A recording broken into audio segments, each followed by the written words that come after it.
Okay, components of a great essay then, right? What makes a great essay?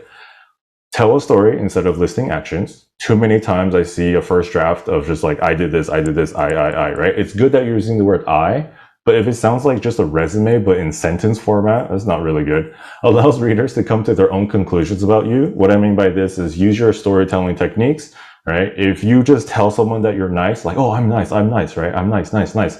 Or if I give you stories, I give you examples, right? As, oh, every Friday I volunteer, right? Oh, whenever people ask me for something, I always give it to them. You know, I didn't say the word nice, but you can conclude that I'm nice. You see what I mean? Well organized and cohesive. This is a big issue for a lot of students' first drafts as well, because I come from an English background, right? Teaching background. Before you write anything, paragraphs or essays, I always remind students to outline, right? Outline what you're going to write so that when you write your essay, it's very structured. It's, why you're saying each sentence, right? Why you're saying each example. Everything ties in together. But too often, a lot of students, maybe they feel like outlines are a waste of time. So they just start writing and it sounds like a diary entry. It sounds like just, flow of thought, stream of consciousness writing.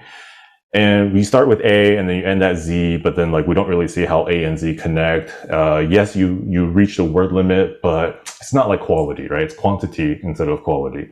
And this is also true because, I grew up in the Bay Area. I'm familiar. Same thing happens throughout high school, English classes. Your teacher wants you to write a 2-page paper. What do? You just write 2 pages, right? You don't really care about what. You just write and you write. But please do not take that approach with the college essays. That's going to hurt you a lot. A big thing is also don't repeat info from elsewhere. This is something I also see. I've seen some students, they just explain what's on the activities list description with just a few more words. But it doesn't give us a different perspective into, how this activity affected you or influenced you, you grew from this, maturity, whatever. There's nothing like that. So in that case, it doesn't really add to your profile, right? It's just restating information. It's, the word limits are really important because every word matters, right? So you have to treat that as very, very valuable space. Make sure to, plan, right? Plan ahead, plan accordingly. I mentioned storytelling techniques, so use of literary devices and themes, think back to English class, proper tone and word choice, make sure you sound like you're a college level, ready for college level education. Allows admissions officers to understand your life with more context, give background information, and represents a mature and self-aware individual who is ready for college. Because at the end of the day, these schools are looking for students who will succeed at their college, which means students who are ready to live on their own, students who are ready to take responsibility and be very mature and just anything, right? Like you're basically an adult. You're ready to be a mature adult. So your stories should represent that as well. And make sure you tell us your thoughts, your decision-making process. You show us with your stories that you are a mature, self-aware individual who respects, the world and also respects yourself probably. All right, so essay requirements from private schools versus essay requirements from public schools. So I'm going to do a brief overview here. Again, I'm going to use the UCs because UCs have essays. The state schools, California State University, they don't really have essays actually. So we'll just talk about the UCs for public schools in California, which is just UCs.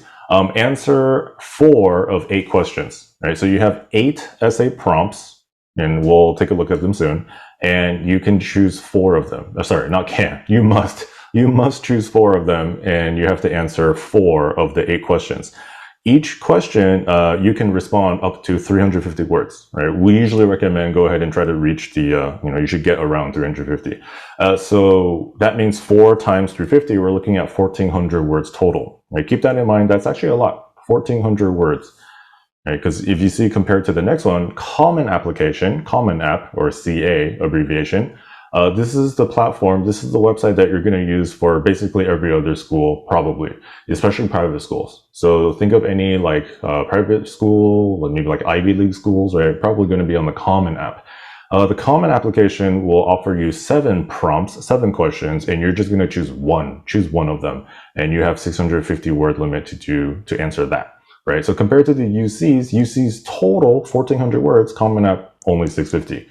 But there's kind of a reason for that, because each school on the Common App usually has additional essay prompts, which will make up the difference, right, in the word count. So, following along here, the Common App essay is the one that is standardized. It will go to whatever school that you apply to, right? Because when you log into Common App, you have your Common App. So you just fill all that out once, including the main essay. And then each school will have additional stuff to fill out, which can also include the school-specific essays. All right, so once you finish the Common App main essay, you can reuse that one for other schools. Right, and that's the essay that I'm talking about here, 650 words. Now, there's also a coalition app some students might want to use, especially for schools that are not on the Common App. Some schools will have their own websites, their own application portal. So think about something like University of Washington. You can use their own website, or you can use Coalition, which is also another kind of like a shared application platform like Common App. Okay, so there are some other schools that are on Coalition, but not Common App, usually public schools at this point. And Coalition, you're going to answer one of the 5 questions. And again, it's about 500 to 650 words. The limit depends on each school. The school can decide the word limit for that main Coalition essay, actually. Okay. All right, so Coalition, answer one of the 5 questions, and we're going to go ahead and see the prompts. Okay, UC questions. There are 8. You're going to choose 4, right? Don't worry, I'm not going to read all of this. I'm not going to explain everything, but I'm just going to give you some quick perspectives, right? Some things to think about, quick thoughts. Number 1, you can see it's asking about leadership. Number 2, creativity. 3, talent or skill. 4, taking advantage of some opportunity in your life. 5, difficult challenge. 6, something that really inspires you, hopefully academic. 7, how do you improve your community? And then 8, any topic, anything that you want. Right, so we do have a variety of topics here, and these again are prompts. This is something I want to remind us, right? These are prompts.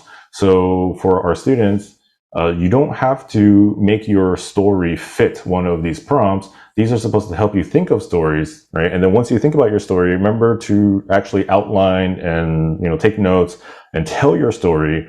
After you told your story, then you can think about which prompt it actually fits. Because you might think like, oh, wait, I have a leadership experience, right? And then you tell the whole story and it sounds like you solved a problem, but yes, you were in a leadership position, but it was more about a problem that you solved, right? So in that case, maybe that's number 2 then, because it's, you use some sort of creativity to solve a problem. So tell your story first and then match your stories to the prompts. Common App. So again, 650 words, right? Choose one of these 7. Number 1, basically tell us something that makes you unique. Number 2, what is some sort of setback or failure that you had in your life? And then how did you bounce back? How did you grow from it? 3, when did you challenge an idea or belief? It could be someone else's or maybe even your own. Right? You thought that you would never like something, and then, oh, wait, yeah, you did like it, right? Maybe something like that. 4, reflect on, this is the new one, by the way, reflect on something that someone has done for you that has made you happy or thankful in a surprising way, and then how has this gratitude affected or motivated you?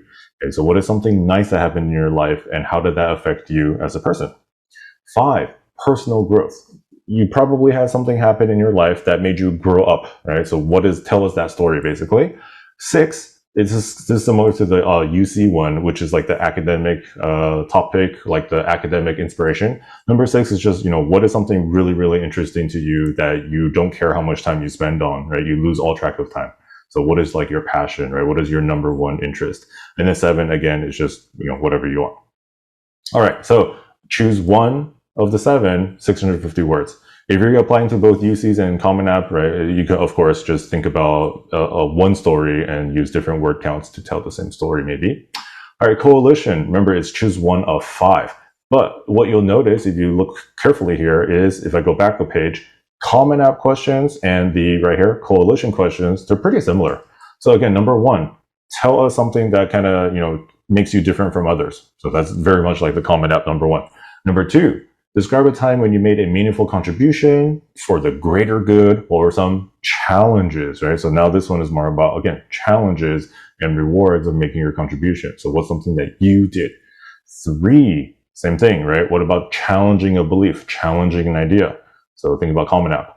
4, what's the hardest part of being a student right now? Right? What's the best part? What advice would you give a younger sibling or friend? So this one feels kind of like leadership, right? Because based on your life experience, what have you learned in life that you want to share with younger people, probably? And then 5 is just, pick your own topic. So of course, strategies differ from student to student, differs from major to major, and all these things we'll probably have to talk about. But it seems like for most students, and I think this is true, I've seen that this is true, you should probably start with the UCs, because you need 4 stories to tell for the UCs, and then see if there are some stories that you can expand for Common App and Coalition, maybe, right? All right, and then like I said, each public schools also have supplement essays. Most schools outside of UCs, right, because UCs don't have any, most schools will have supplemental essays. How do you answer them, and what are you going to write about? But I'll go ahead and explain that there are usually 3 themes for these supplement essays. The first one is why us? Why do you want to come to our school, right? Why Santa Clara University, right? This is actually one of their prompts. So why? Why us? The best advice I can give you right now, very general advice, is if you can copy paste your why us college for another college, you didn't answer it correctly. That's all I'll say right now, okay? You got to do a lot of research. You got to be really specific. You can't just copy paste that kind of essay. Why your major? This one maybe, but it kind of depends on each school and each school's program and majors as well. But the second theme that you'll notice is some essay related to, how did you pick your major? Why do you want to study your major? Do you have an alternate major or second major? Right, so just really explaining why your major. In other words, focus on your career and academic goals and how this school can probably help you. And then why you? So usually it's not gonna ask why you, right? Like those words. It's gonna say something like, oh, we want to have diversity on campus. How can you contribute to that diversity? In other words, how will you be a good fit for our school? And also, what do you bring? What can you contribute? Okay. Now you'll also notice that why your major, why you, they're asking about you, the writer, the student, and then why us. But technically, all 3 of them are actually why you, the student. Right? Because here's another big problem with the why us. A lot of students will just tell the colleges what they already know about themselves, right? Why do you need to tell UCLA that they're, like one of the best schools in the country? They know that, right? Why do you have to tell them they're in LA? They know that, right? So don't waste time. Don't waste your valuable words, talking about stuff they already know. When they ask why us, they're really asking you why you for us, right? Why are we a good fit for each other? All right, make sure to sell yourself in a way, right? And that's why this feels like bragging, and a lot of students are not used to this kind of writing, probably never did this kind of writing before. Usually I tell students it's more like an interview, feels like an interview, but most students don't have that interview experience either. So this is something we want to make sure we teach the students correctly. And the personal statement, there might be one of those. Sometimes it'll just be a very open-ended prompt like, hey, here's a page and go ahead and give us your personal statement. Like, what do you want to do? And then there might be some creative prompts as well. Because sometimes some schools, they'll just ask you, they'll give you a prompt that maybe like students in the past created. U Chicago is something, popular for this. Okay. So anyway, the first 3, right? Why us, why your major, why you? Those are usual supplement essays that are mostly common and really important to answer correctly, as well. Because if you don't do enough research, these admissions officers, they've read thousands and thousands of essays, right? They're going to be able to tell right away if you didn't do your research and you don't know that much about their school, right? They think you're not that interested because you didn't take time to research.